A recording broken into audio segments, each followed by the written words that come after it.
Empezamos una nueva edición de Café Mercosur, este espacio en el que nos proponemos analizar la realidad de los países de la región con un foco en los aspectos jurídicos. Hacemos este programa desde Rosario, Argentina, quien les habla, Osvaldo Di Princio y Daniela Burlini, y de San Pablo, Brasil, Ramiro Cayano Blanco.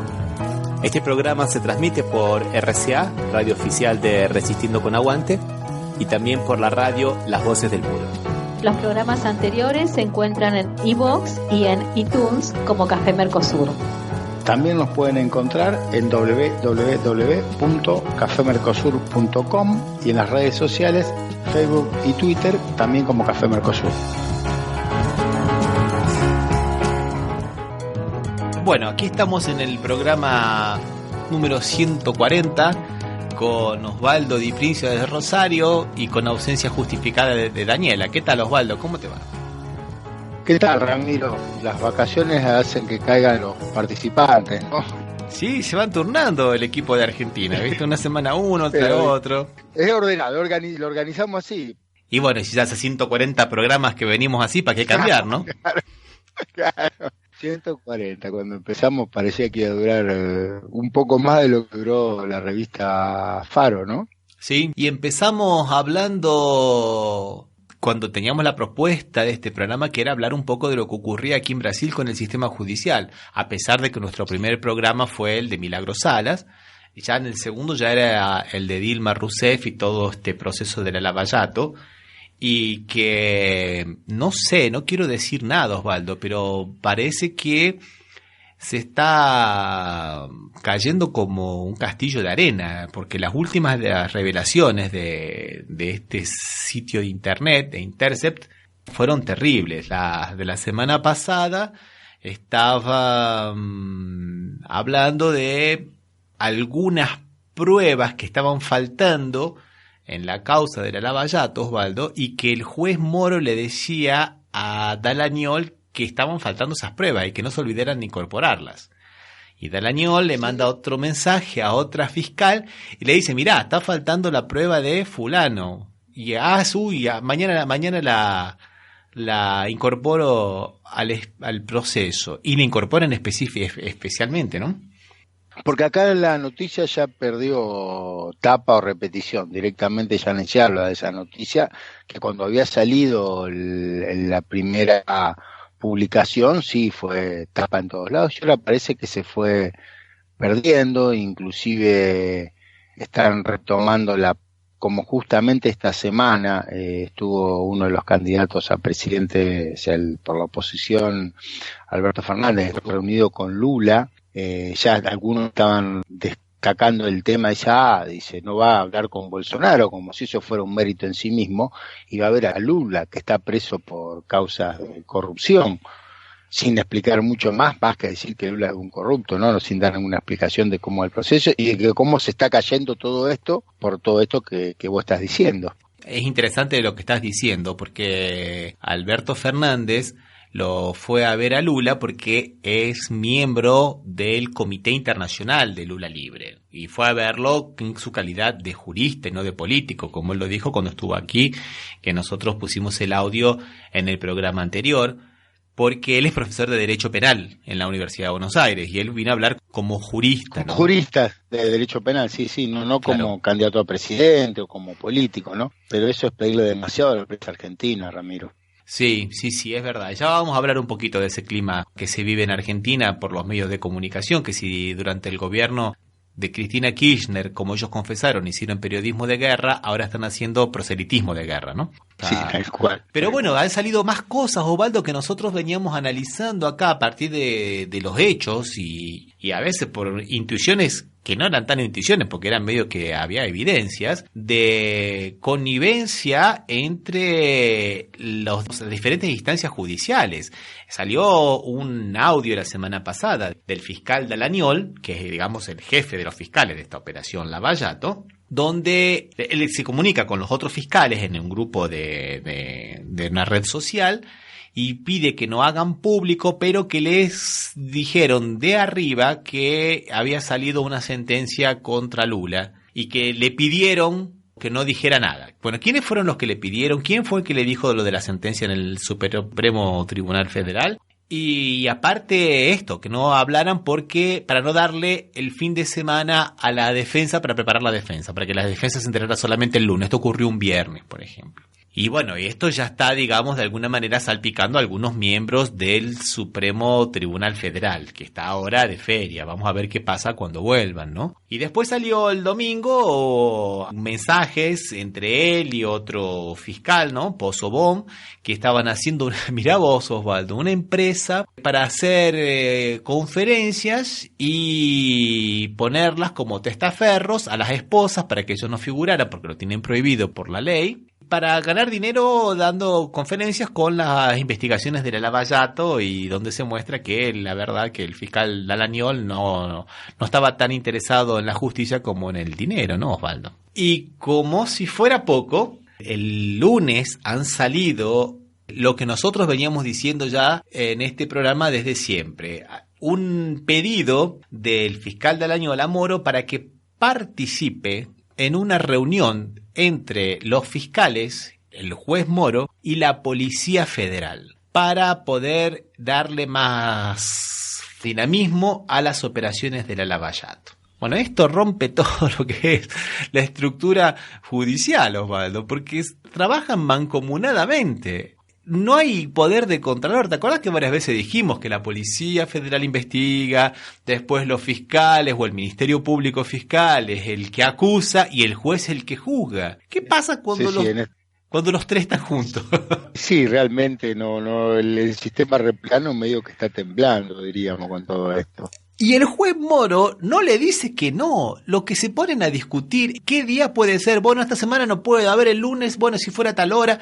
Pero eso no se puede, Osvaldo, eso no se puede, porque justamente uno es el contralor administrativo del inferior, del de abajo. La Policía Federal responde al Ministerio Público, el Ministerio Público al juez, digamos. Hay una cuestión, digamos, de contralor jerárquico. Todo es terrible, ¿no te parece, Osvaldo? No, sí, realmente totalmente caraduras, diríamos, pero yo me acuerdo que vos habías dicho cuando apareció la primera que era el 1% de escuchas que había, ¿no? Que de las grabaciones que había. Sí. Lo que salió en su momento, que hay mucho más y que van sacando de a poco, ¿no? Lo que estaría por venir. Sí. Lo que pasa que es un trabajo, viste, de hormiga, hay que sacar todo, hay que tachar los nombres de las personas que no son relevantes para que nos hagan públicos. El diario El País de España ha tenido acceso a estos mensajes y le ha dado autenticidad. Dice que sí, que son verdaderos. Inclusive el propio periódico El País de España ha visto que, bueno, aquí aparecemos nosotros. En tal fecha, sí, nosotros le mandamos correo electrónico a la Lavallato para pedir información y acá aparecen los diálogos entre ellos. Mirá, acá del país quieren tal cosa, ¿qué hacemos? O sea que hay una concordancia absoluta entre los mensajes y la verdad de los hechos, ¿no, Osvaldo?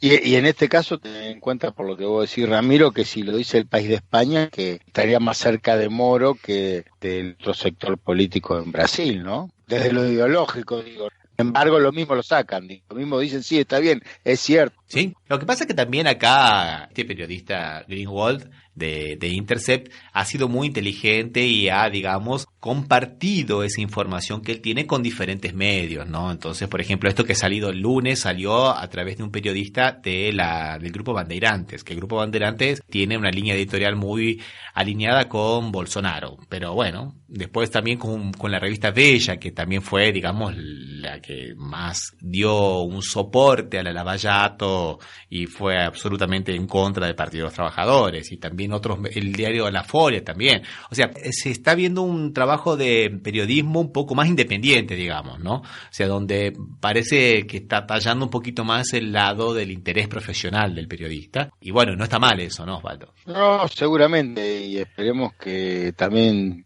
pase lo mismo en la Argentina, ¿no? Porque en realidad todavía no se ve eso acá. O sea, acá siguen siendo, como vos bien, como habías dicho vos, Ramiro, que antes era periodismo de guerra y ahora es proselitismo de guerra, ¿viste? Claro, exactamente, siguen con el proselitismo de guerra de manera centrada, ¿no? Escucharlo es esto, lo que yo te dije de Alberto Fernández, nada más que una muestra de que nadie dijo que en qué carácter había ido. Todos dijeron que fue en su carácter de candidato a presidente y en lugar de reunirse con Bolsonaro, ¿no? La verdad, no sé cuál sería el mérito, ¿no? Y nosotros siempre dijimos que la operación Lavallato, Osvaldo, también era una operación que tenía una pata necesaria dentro de los medios de comunicación, ¿no? Y ahí una de las cosas que ha salido a la luz el lunes en estos diálogos que hizo públicos el periodista Reinaldo Acevedo, que es de derecha, un liberal de derecha. Bueno, fue justamente eso, que Deltan Dallagnol, el fiscal, quiso pagar un comercial en la Red Globo para darle un poco más de fuerza, digamos, para impulsar. ¿Te acordás aquel paquete de las 10 medidas que habíamos analizado nosotros, que algunas eran anticonstitucionales, terribles? Bueno, le pidió a Moro dinero del tribunal para pagarle a la Globo. O sea, están haciendo propaganda política de un proyecto de ley personal con el dinero del tribunal. O sea, eso me parece que si eso no es delito, Osvaldo, no sé qué es. Ya no me cabe la menor duda. O sea, esta gente se ha creído que el Estado eran ellos, que ellos tenían poder absoluto sobre todo eso. A mí me parece de una gravedad institucional terrible. No sé, ¿qué te parece, Osvaldo? Yo porque estoy en Brasil posiblemente lo vea así, pero a lo mejor vos que lo ves a la distancia, ¿qué te parece? No, tal cual. O sea, que pasaría lo mismo acá en la Argentina, por lo menos, que yo sepa o que se haya sido público, parecería que nunca se usaron fondos de los tribunales para este tipo de publicidades, pero no lo sé si pasa. Si acá pasaría, supongo que también me horrorizaría como lo estás haciendo vos, Ramiro, porque realmente sería terrible para el sistema, ¿no? Que se utilicen los fondos que tienen un fin destinado a la justicia para que se promuevan leyes particulares y que muchas de ellas, si son las leyes que habíamos visto antes, Ramiro, que rayaban lo inconstitucional. Sí, absolutamente, Osvaldo. Y el juez Moro, consciente, le dice, creo que es posible todavía. O sea, en lugar de decir, no, mirá, eso de cuajo lo abortamos porque eso no se puede. No, creo que es posible. Yo te digo, la verdad, es mucho más de lo que nosotros podíamos haber especulado, ¿no te parece, Osvaldo? No, sí. Y o sea, y esto no hace más que uno esperar a ver qué otra cosa va a salir ahora, ¿no? Sí, porque como bien dijiste vos, bien recordaste, esto es muy poquito, no debe llegar ni al 3% de lo que hay. Hasta ahora salió un audio, ellos dicen que tienen casi 2.000 audios. Ahí está todo el mundo zozobra esperando a ver qué es lo que va a venir. Qué terrible. Te propongo que escuchemos una canción, Osvaldo. Dale, ¿qué escuchamos? Bueno, mira, nunca escuchamos música en inglés nosotros, pero vamos a escucharlo a Sixto Rodríguez porque, bueno, primero porque era inmigrante mexicano en Estados Unidos, y segundo porque, a pesar de que no ha tenido éxito en los Estados Unidos, ha sido un pop star en Sudáfrica en los años 70. Y ha sido un poco el padre de todos los cantantes de rock que se empezaron a oponer al apartheid, ¿no? Entonces vamos a escuchar una de las canciones más conocidas de él, vamos a escuchar Sugar Man. Sugar Man, won't you hurry? 'Cause I'm tired of these scenes. For a blue coin, won't you bring back all those colors to my dreams? Silver magic ships you carry, jumpers, Coke, sweet Mary Jane. Sugar Man met a false friend on a lonely, dusty road. Lost my heart when I found it, it had turned to dead black coal. Silver magic ships you carry, jumpers, Coke, sweet Mary Jane. Sugar Man, you're the answer that makes my questions disappear. Sugar Man, 'cause I'm weary of those double games I hear. Sugar Man, Sugar Man, Sugar Man, Sugar Man, Sugar Man, Sugar Man,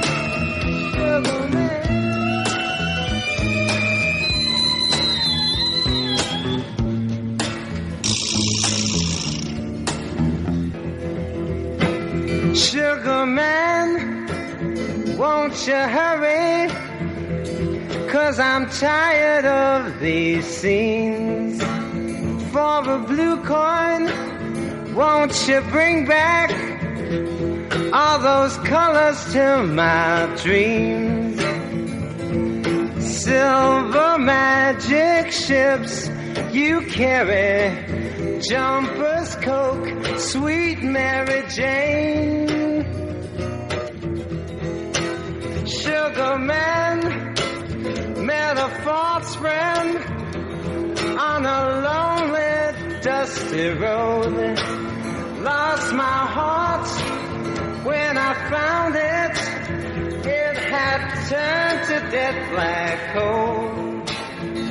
Bueno, eso que escuchábamos era Sixto Rodríguez, Osvaldo, el inspirador de todo el movimiento contracultural sudafricano que empezó a tomar conciencia de luchar contra el apartheid, ¿no?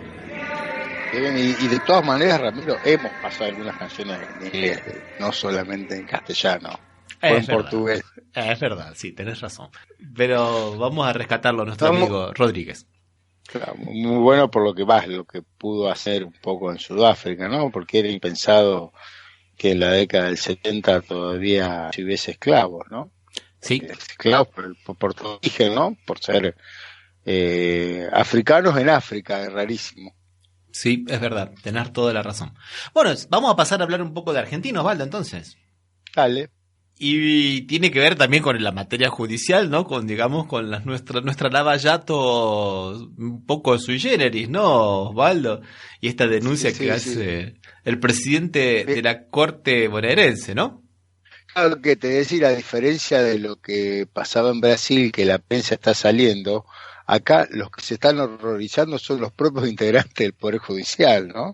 Están viendo que algo huele podrido en Dinamarca, porque realmente que el presidente de la Corte salga a criticar la tarea de los jueces de su propio fuero territorial, diríamos, se ha visto pocas veces, ¿no? Sí, yo creo que sí, porque inclusive está dentro del poder, digamos, de disciplinar la propia justicia, ¿no? Dentro de las tareas administrativas de la Corte está esa, ¿no, Osvaldo?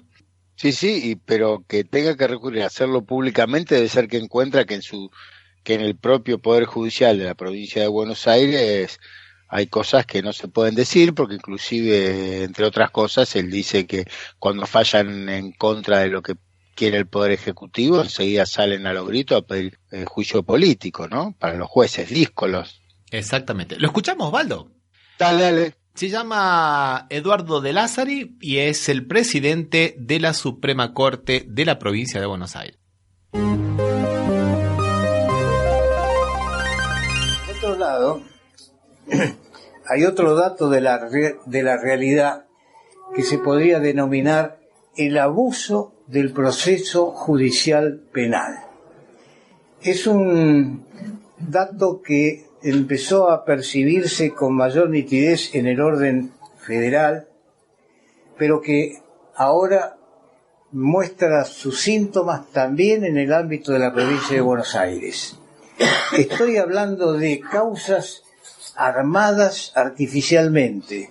Estoy hablando de abuso de testigos de identidad reservada, de arrepentidos, de factores de presión que inducen, fomentados y fogoneados por ciertos medios de prensa, a dictar condenas mediáticas y que llevan a un panorama sinceramente deplorable, en donde influyentes de todo tipo, espías, traficantes de escuchas telefónicas, con ciertas complicidades de algunos magistrados y miembros del Ministerio Público, terminan por generar un panorama que es absolutamente preocupante.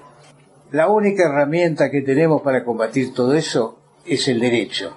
Con la ley en la mano tenemos que salir al cruce de esos que por suerte no son generalizados, pero que realmente significan amenazas.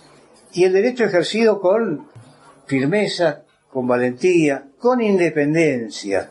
El punto es que el Poder Judicial debe tener el rol de poder del Estado que lamentablemente ha perdido. No puede ser el tributario de los otros poderes, no puede ser la cenicienta, no puede depender de dictados que se hagan desde los poderes políticos. Si ponemos el hombro en ese menester, creo que podremos salir al cruce de ese panorama sombrío que estaba mencionando.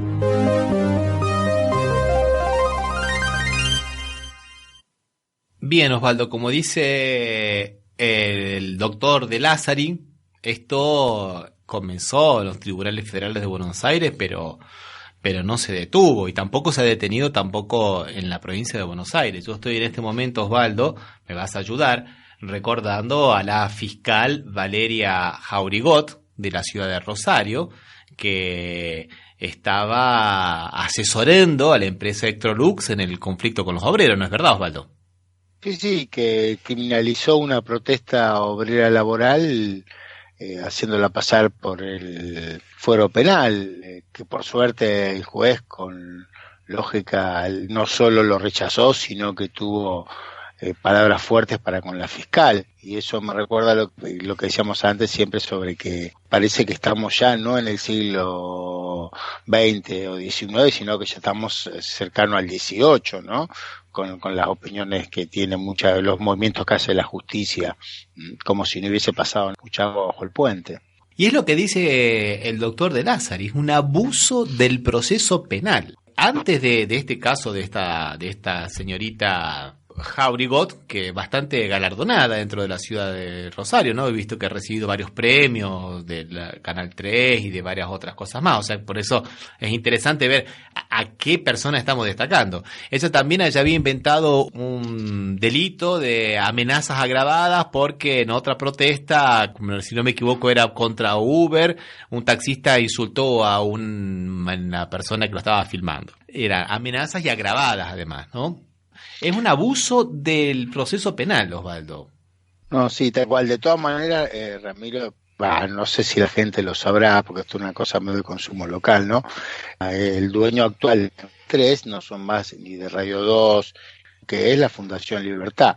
Así que te imaginas, si el nombre es Fundación Libertad, tampoco van a tener la libertad entendida como se entiende acá en América Latina, ¿no? Como conservadurismo. Pero eso es interesante lo que estás diciendo, Osvaldo, porque me viene ahora a la cabeza lo que dije yo de este periodista Reginaldo Acevedo aquí de Brasil, que él es un liberal, pero es un liberal como los que no hay actualmente, porque los liberales ahora son terribles, son conservadores en materia jurídica. ¿Dónde se ha visto liberales conservadores en materia jurídica? ¿Dónde se ha visto liberales que no defienden el debido proceso? Si los liberales justamente son los que impusieron, digamos, el debido proceso, ¿no es verdad, Osvaldo? Tal cual, tal cual.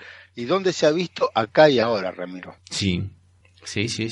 Es interesante esto, lo que esta denuncia del juez de Lázari, y que más que una denuncia parece como que se está desahogando, ¿no? Como que... Sí, claro, porque lo que vos dijiste, tienen la superintendencia con respecto a sus propios jueces inferiores, y lo tiene que decir porque se ve que no puede hacerlo de otra manera, ¿no? Bueno, Osvaldo, te propongo que escuchemos una canción entonces.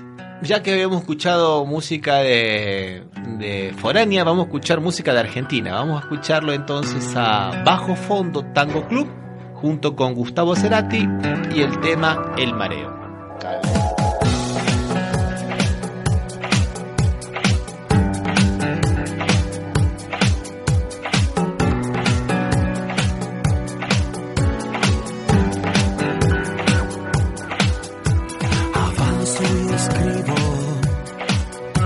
Decido un camino, las ganas que quedan se marchan con vos. Se apaga el deseo, ya no me entrevero, y hablar es lo que se me da mejor. Con los ojos no te veo, sé que me viene el mareo, y es entonces cuando quiero salir a caminar.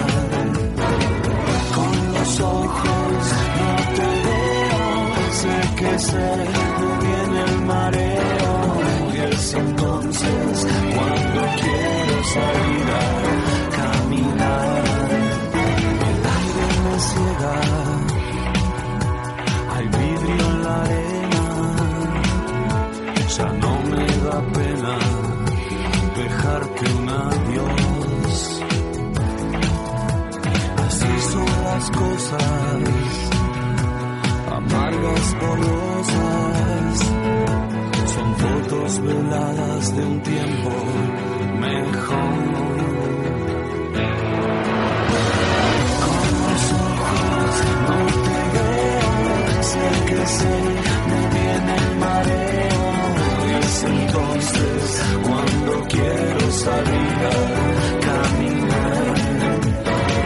Con los ojos no te veo, sé que me viene el mareo y es entonces cuando quiero salir a caminar.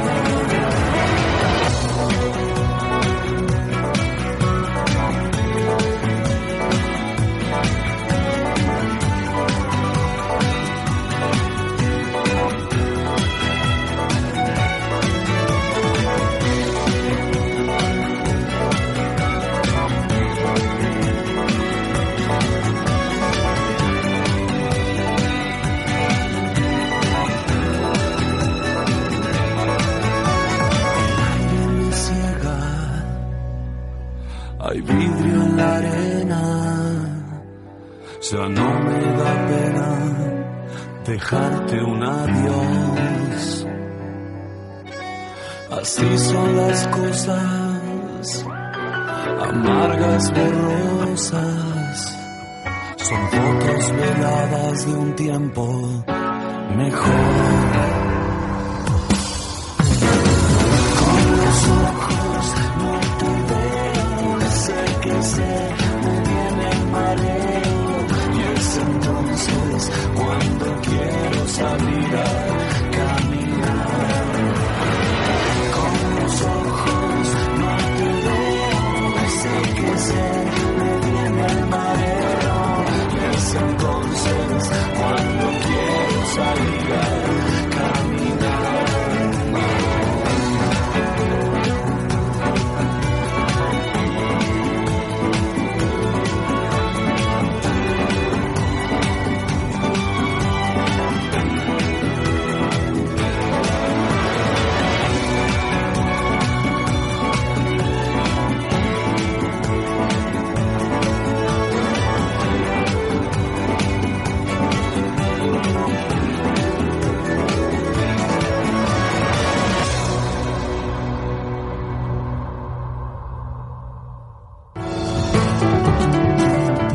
Estás escuchando Café Mercosur por las radios RCA, Resistiendo con Aguante Oficial y Las Voces del Muro.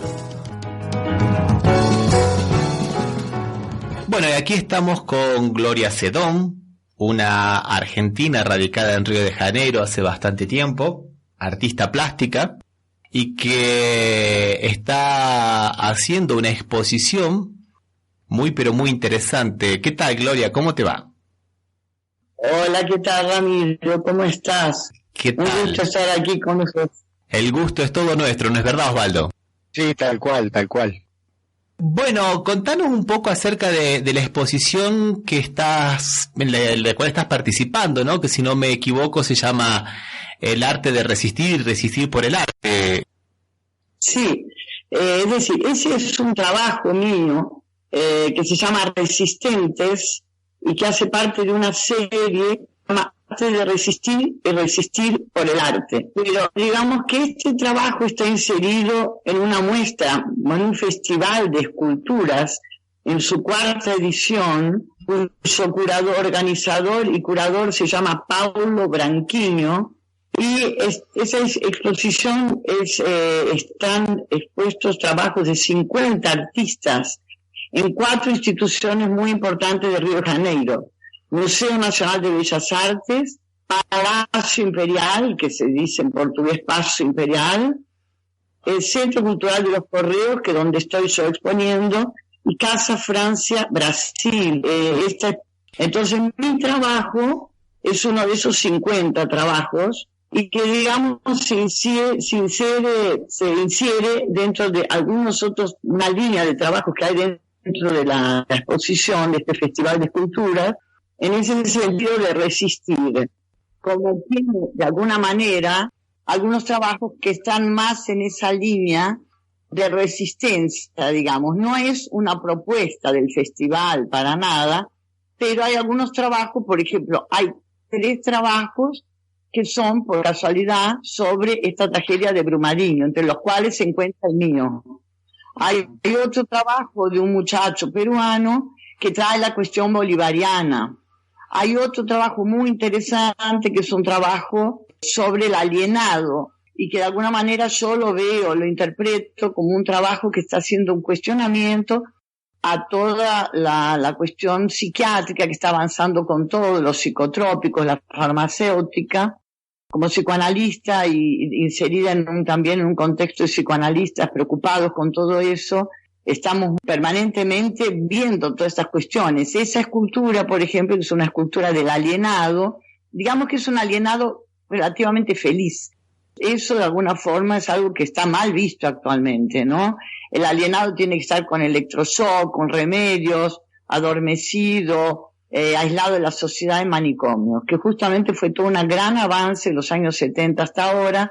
En este momento se está volviendo atrás. Mi trabajo, volviendo al trabajo de esta exposición, es sobre la tragedia de Brumadinho.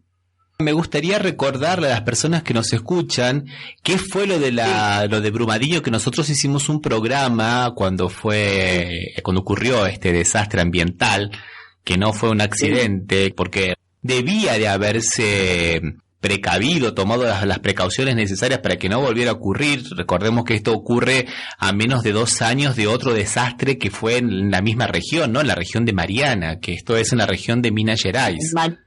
Claro, y ahora en enero ocurrió esto, donde una especie de represa de barro, donde están todos los desechos de la mineradora de la empresa de mineración Vale do Rio Doce, deposita esos desechos y quedan represados en unas represas de tierra, y se rompió y fallecieron, entre desaparecidos y personas fallecidas, creo que casi son 400, ¿no es verdad, Gloria?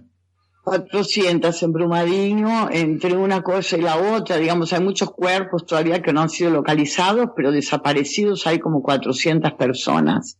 Y bueno, además durante toda la búsqueda de las personas que no se encontraban, no ha habido ningún tipo de apoyo de parte del gobierno nacional, y digamos las autoridades regionales han sufrido horrores. Los bomberos estaban sin salario y trabajaron a pulmón directamente, porque sin salario estuvieron trabajando día y noche metidos en ese barro tóxico y contaminado con todos los desechos de la mineración más peligrosos, ácidos de todo tipo, que es lo que produce este tipo de mineración, que es más económica para las empresas, pero que sin duda deja un lastre desertificado en la región y muertes, como se ve claramente, ¿no? La Vale es una empresa mineradora que trabaja ahí en Minas Gerais, que era estatal y fue vendida en la época de Fernando Henrique Cardoso, y desde ahí hasta acá, digamos, hubo muy pocos controles, porque es como que se le hicieron una serie de cláusulas donde no tenía que rendir cuentas en términos de seguridad. Y próximo del accidente, esta empresa llamó a una empresa que supervisaba las reglas de riesgo, de ruptura de estas barrages, como se llaman, represas, y como esta empresa, creo que era española, dijo que había riesgo, entonces contrataron otra alemana que dijo que no había riesgo. Evidentemente todo esto muy sospechoso, ¿no? Y de hecho se rompió. Hay muchas otras represas que puede ser que se rompan también. No es la única ni fue la primera tampoco, porque ya Mariana se había roto. Y realmente es una tragedia espantosa. Por ejemplo, toda la parte de restaurante y toda la parte de secretaría de la Vale estaba a metros de esa barrage, de ese dique de contención, y se sabía que estaba por romperse. O sea que los hicieron como un cálculo muy medido de cuánto dinero saldría mover toda la estructura para otro lugar, o mover a los empleados, o sacarlos de ahí, y cuánto costaría en términos de indemnización por persona. Digamos, monetarizaron la vida de las personas. Esto ya hoy está bastante claro. Aún así no ha habido ningún tipo de punición. Al principio se pusieron presos algunos funcionarios, ingenieros de alto nivel, después ya los han suelto, y evidentemente no los van a punir, y al contrario, les han prometido darles 2 parques nacionales más, como para que también tengan más lugar para desertificar. Es algo increíble.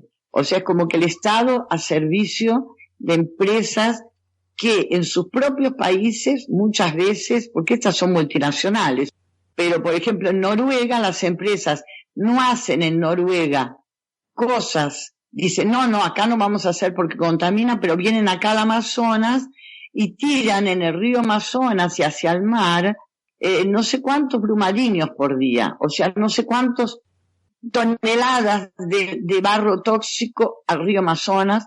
Con esto están acabando con la fauna, con la flora, con todas las poblaciones ribereñas, y evidentemente están desertificando todas las tierras. ¿Y esto para qué? Para llevarse los minerales para la empresa principalmente de celulares, de informática, cadmio, niobio, y además desde luego que encuentran plata y oro y otras cosas, ¿no?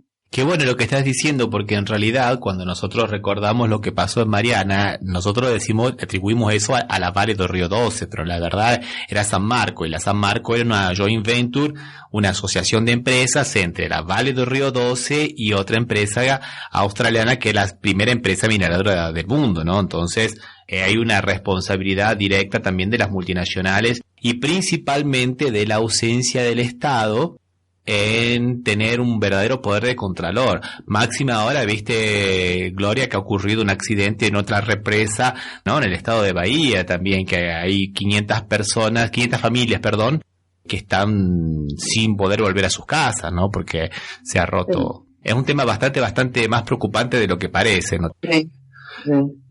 Pero Gloria, háblanos de tu obra. Lo que a mí me indignó y me llevó a hacer ese trabajo fue después que hubo esta ruptura, ver la actitud del Estado omiso, y que la gente no estaba siendo indemnizada, que no le conseguían moradías, que no le conseguían ropas, no le conseguían trabajo, que digamos no había ningún tipo de consideración. O sea, la gente pasó a ser tratada como rejeitos, que es así, con esta palabra que quiere decir rechazados o descartables, que la empresa trata a estos elementos tóxicos y ácidos que no le sirve más, que es lo que desecha, ¿no?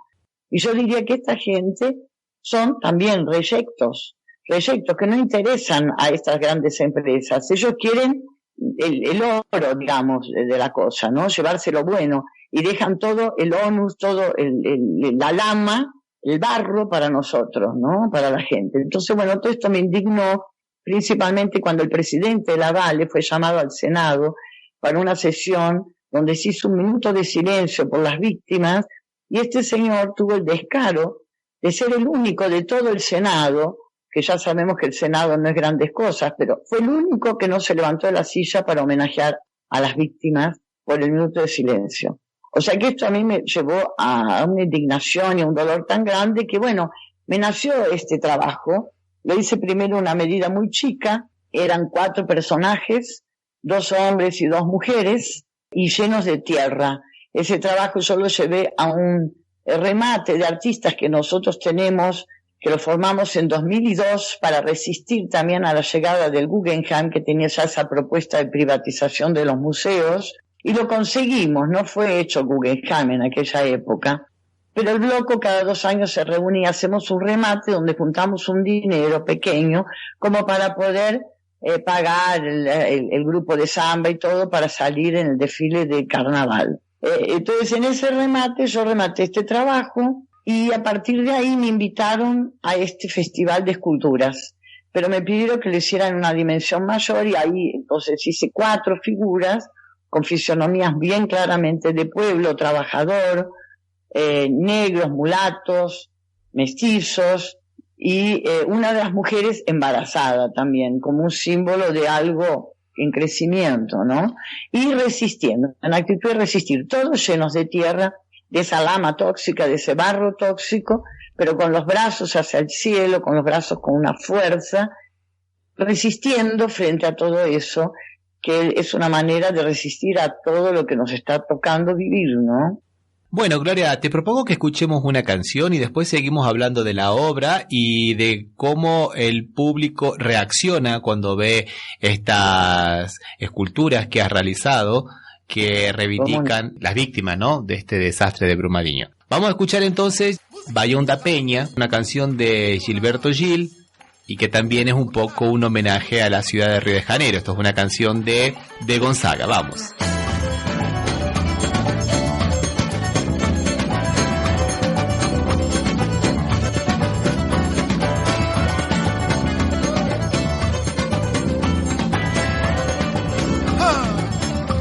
Demonstrando a minha fé, vou subir a penha a pé pra fazer minha oração. Vou pedir a padroeira numa prece verdadeira que proteja o meu baião. Penha, penha, eu vim aqui me ajoelhar. Penha, penha, trazer paz para o meu lar.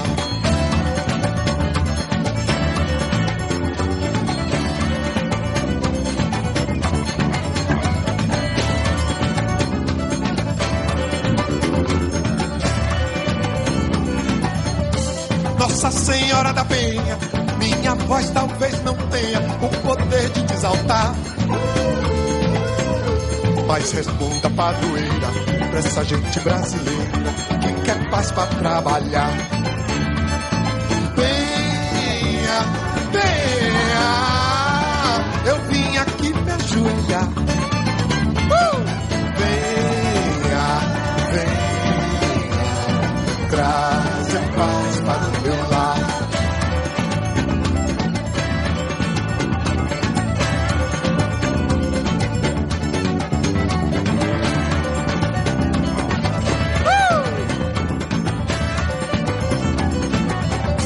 Demonstrando a minha fé, vou subir a penha a pé pra fazer minha oração. Vou pedir a padroeira numa prece verdadeira que proteja o meu baião. Comigo! Venha, venha, eu vim aqui me ajoelhar. Venha, venha, trazer paz para o meu lar.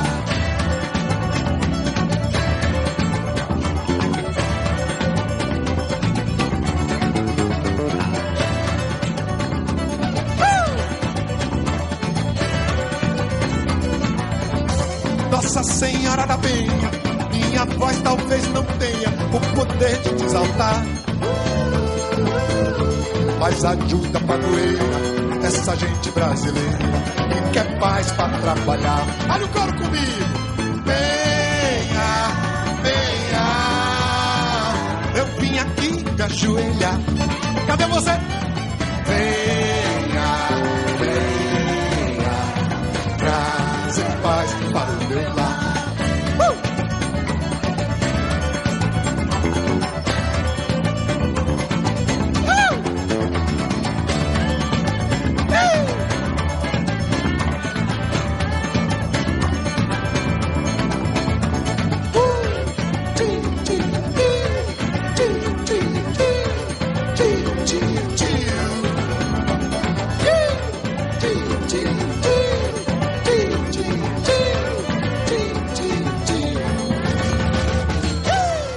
Bueno, seguimos entonces acá con Gloria y queríamos que nos comentases cómo estaba siendo la recepción del público, cómo el público ve estas imágenes cuando van a ver la muestra, ¿no? Puse un pequeño papel explicando, haciendo una pequeña presentación de trabajo, donde digo lo siguiente: esta obra es un rito de la mineración inescrupulosa en Mariana, en Brumadinho, y en las represas, cuya ruptura ya se presenta como una verdadera tragedia anunciada. Con ella intentamos dar luz a los trabajadores y a los moradores enterrados por la lama tóxica de los reyeitos, y dar voz y fuerza a los sobrevivientes. Que los primeros no sean olvidados, que los segundos sean reparados con casas, empleos e indemnizaciones debidas. Se haga justicia con ambos, con la punición legal de los responsables. Y dejo también unos ropajes con barro, y yo los llamé de antiparangolé, porque son como un parangolé de tristeza, de confraternización con ese dolor. Entonces yo pongo antiparangolé, este ropaje lleno de barro está a disposición del público. Se propone generar una experiencia de empatía con los sobrevivientes, vestir el antiparangolé, cerrar los ojos, intentar sentir en la propia piel, imaginar algo que ellos sintieron y probablemente aún estén sintiendo. Pregúntese cuánto están sufriendo los millares de seres humanos que saben que van a ser alcanzados por los barros, la lama tóxica de las próximas tragedias. Entonces, yo hago un llamado claro al público, y el público lo saco un poco del lugar de espectador para el de participante. La gente se viste el parangolé, a veces no lo visten, se sacan fotos, se meten entre las figuras, y muchos, cuando yo estoy ahí, me abrazan, se emocionan, me agradecen. Se nota que provoca realmente una empatía muy grande, que es la idea de sacar a la gente de una indiferencia, de bueno, le ocurrió a los otros y no a mí, como decía Brecht, ¿no? Primero le ocurre a los negros, después a los judíos, después a las mujeres, a mí todavía no me tocó. Bueno, cuando te toca ya está tarde, ¿no? Entonces un poco sacar a la gente de esa indiferencia, de esa apatía, de ese individualismo extremo que nos lleva el neoliberalismo, y poder generar un sentimiento de confraternización, de solidaridad con las víctimas. Y, por ejemplo, ayer justamente que me di una vuelta, había un vigía que me comentó, un señor negro, que me dijo que este trabajo produce un efecto especial, dice, porque yo nunca vi desde en 4 años que estuve aquí tanta emoción. Ayer la tuve que consolar a una señora que se puso a llorar. Y yo le pregunté, ¿y por qué le parece que produce eso? Dice, bueno, dice, porque hay que darse las manos. Ese asunto de dar la espalda a la gente que la está pasando mal no lleva a nada. Hay que darse las manos, hay que estar juntos. Me pareció así, dentro de el nivel de él, que es un hombre muy simple, que pudiera decir eso. Me pareció que él supo sacar la esencia del trabajo. Me pareció increíble, me pareció una reacción muy importante. Pero también tu obra, de alguna manera, como describiste antes de escuchar la canción, un poco llama a eso, porque has hecho las figuras representando varios fenotipos brasileros, ¿no? Digamos que las personas que van a ver tu obra, de alguna manera, se ven reflejadas en las estatuas, ¿o no? Sí, al punto que me dicen, pero vos aquí apareces como argentina, pero esto parece una cosa tan brasileña. Inclusive, bueno, por ejemplo, apareció un muchacho negro del público, me dijo, a mí esto me parece que son los orillás. Le digo, sí, le digo, ¿cómo es eso? Me dice, sí, naná, que es una orillá del barro, que es el origen de la vida. Dice, para mí es esto. Dice, esto es el origen de la vida, es la vida en sí, ¿no? O sea, cada uno hace una lectura. Hay mucha gente que lo asocia a la Revolución Francesa. Fue una argentina que lo asoció a los trabajadores argentinos. O sea que creo que cada uno hace su lectura. Otros que lo asocian a ese ejército chino que estaba enterrado y que fue desenterrado. Cada uno lo asocia a una cosa. Yo lo que tuve en mente cuando generé estas ideas fue una imagen que me vino a la mente de aquella película de Bertolucci, 1900, y que hay una primera línea de trabajadores que están con la bandera y que están luchando, y bueno, yo quise representar esa primera línea de lucha, ¿no? De resistencia. Porque para mí, lo que estamos defendiendo y por lo que estamos resistiendo fundamentalmente es por los principios de la Revolución Francesa, ni más ni menos, lo básico, ¿no? O sea, nada más que eso, viste, cuando vienen con esta historia de comunismo y todo esto es ridículo. Lo que uno quiere hoy en día es la democracia y los principios básicos de la democracia.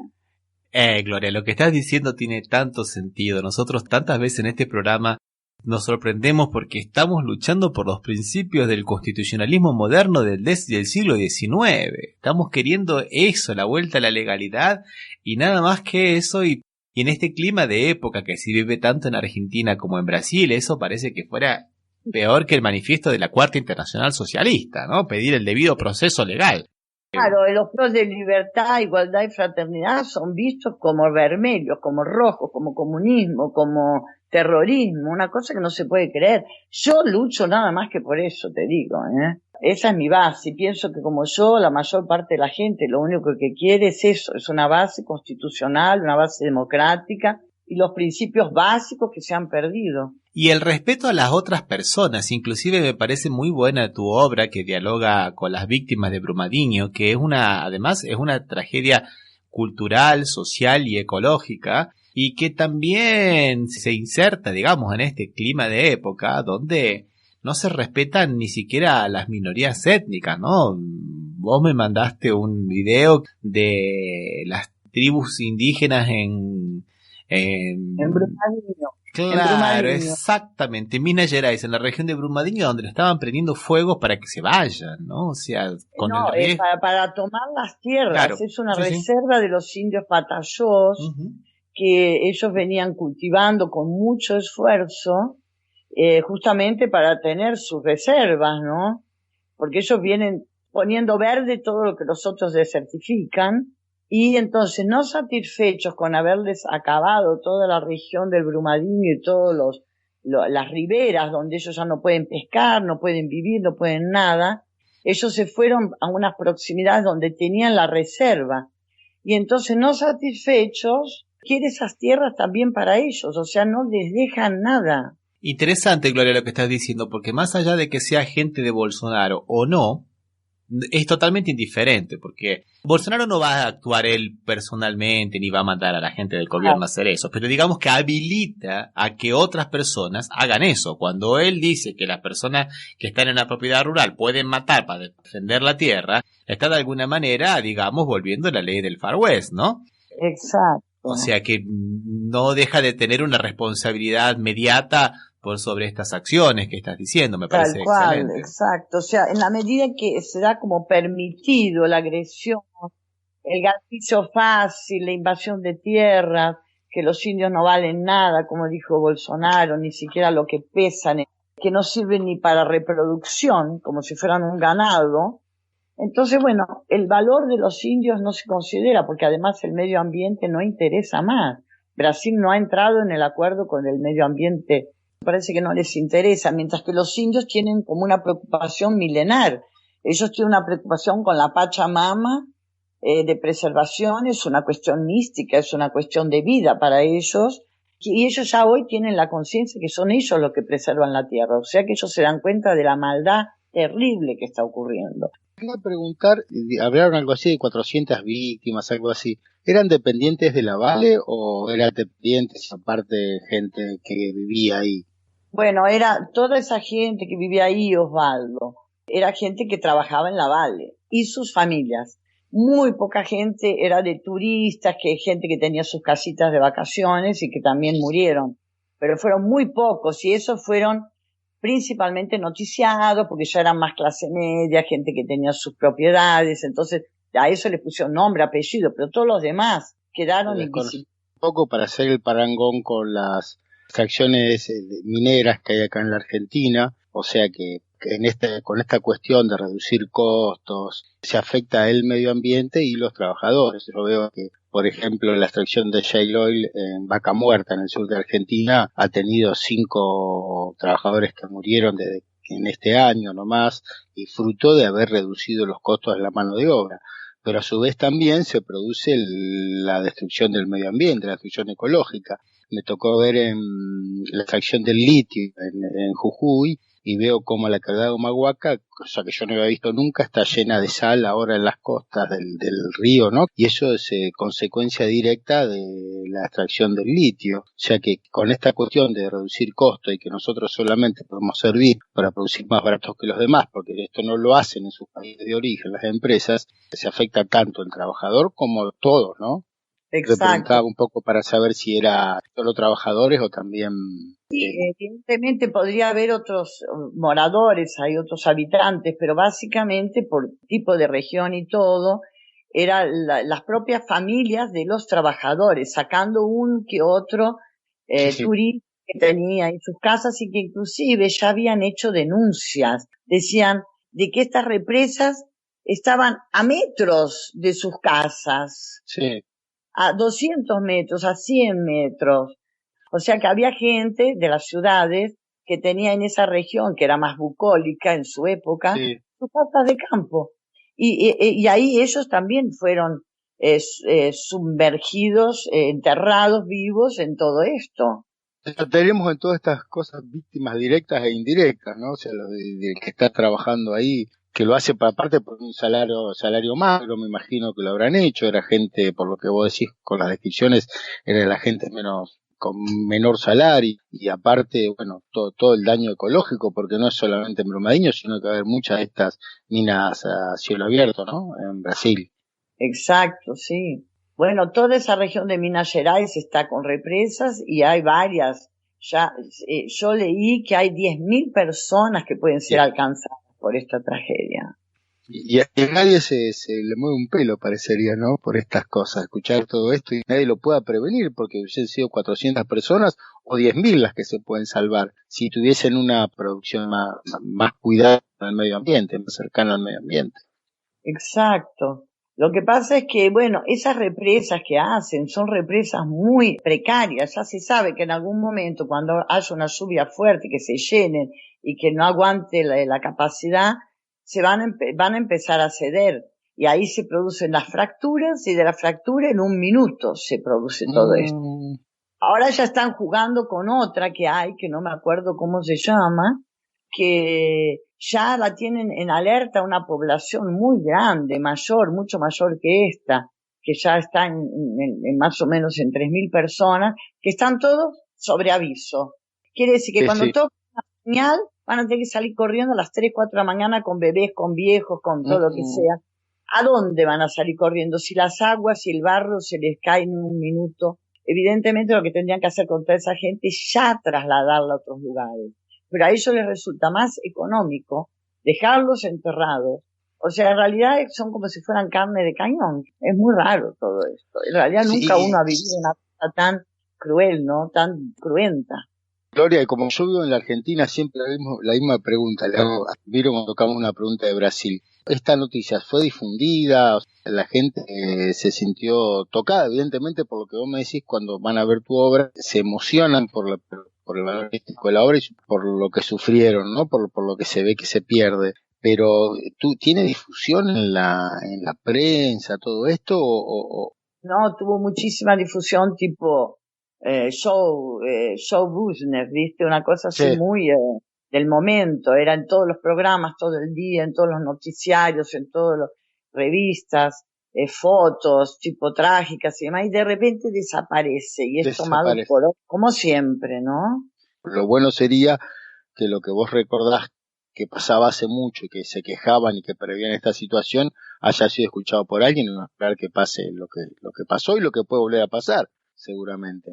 Claro, lo que pasa es que para eso tendría que existir mecanismos de parte del medio ambiente, que no los hay, porque el nuevo ministro de Medio Ambiente, pero es un hombre que es contra el medio ambiente, claramente, y es a favor del agro y de la soja y de los agrotóxicos y de nada que ver con el medio ambiente. Todos los sectores del gobierno están tomados por gente que está a favor de los agrotóxicos, a favor del desmatamiento, a favor de la persecución de los indios, a favor de que se acaben las reservas ambientales y forestales. Si estos fueron y desarmaron toda esta región de Minas Gerais, ya les están dando 2 parques nacionales vírgenes para que los exploten. Gloria, cuando vos sos argentina, entonces sabés más o menos cómo son los parques nacionales acá. O sea, son parques nacionales como los de acá, que son zonas en teoría, de protección, de mantenimiento del medio ambiente, de conservación de su estado natural, esos parques nacionales. Sí, son cultivados también. Cultivan, los plantan, los arreglan, como hizo también este fotógrafo Salgado, que tomó una región que estaba desertificada y durante no sé cuántos años la volvió a tornar verde, porque eso es posible. Pero ahora yo no sé si con este barro tóxico, tan tóxico y lleno de ácidos, esto va a ser posible. Hemos llegado al final entonces. ¿Alguna reflexión final, Gloria? Bueno, no, mirá, un placer estar con ustedes y pienso que es importante resistir a través del arte. Y cómo surgió al principio del programa que te comenté, que en realidad yo como artista hago parte de un grupo que se llama Artes y Políticas. Y de ahí surgió este bloque va de retro que hizo con que el Guggenheim no entrara. Bueno, así como yo, hay otros artistas que estamos trabajando en esta línea de resistir, de utilizar el arte para resistir. Y eso es muy importante. Y aparte, bueno, es algo que no solo se ve aquí en Brasil, como uno también lo ha visto en la Argentina, ¿no? Porque con el grupo Espartaco, que era un grupo que realmente traía toda la cuestión del trabajador a las telas, ¿no? Los hacía presentes, estaban ahí presentes, ¿no? La presencia como resistencia, digamos, ¿no? Claro, la presencia del trabajador, la presencia del que trabaja, del que produce, presente en el arte, ¿no? Uh-huh. Yo creo que eso es muy importante. En vez de que los artistas se encierren en sí mismos, en palacios del mercado, del consumo, del mainstream, que puedan estar junto a todos los demás para que esto no se hunda, para que salvar al planeta, digamos, ¿no? Bueno, Gloria, te dejamos un abrazo muy, pero muy grande. Ha sido un placer tenerte, un verdadero gusto. Y felicitaciones por tu exposición y por todo tu trabajo, ¿no es verdad, Osvaldo? Sí, no, realmente, y a pesar de lo doloroso de la situación, que vos puedas darle una nota artística a eso y decirla para que eso se difunda y para que le llegue a más gente, realmente totalmente agradecido. Y muchísimas gracias y muy buena tu exposición. Bueno, muchas gracias, nos vemos entonces, estamos en contacto. Chao, buenas noches. Bueno, y recordamos que este programa se transmite por las radios RCA Oficial y Las Voces del Muro. Y que nos pueden seguir en redes sociales, Facebook y Twitter, como Café Mercosur. Y también pueden visitar nuestra página www.cafemercosur.com o escribirnos a nuestra dirección de correo electrónico contacto@cafemercosur.com. ¿Y dónde pueden escuchar los programas anteriores, Ramiro? Los pueden escuchar en iVoox, los pueden escuchar en iTunes y los pueden escuchar también en TuneIn. Chao, Osvaldo. Hasta la próxima, Ramiro. Chao. Un abrazo. Un abrazo.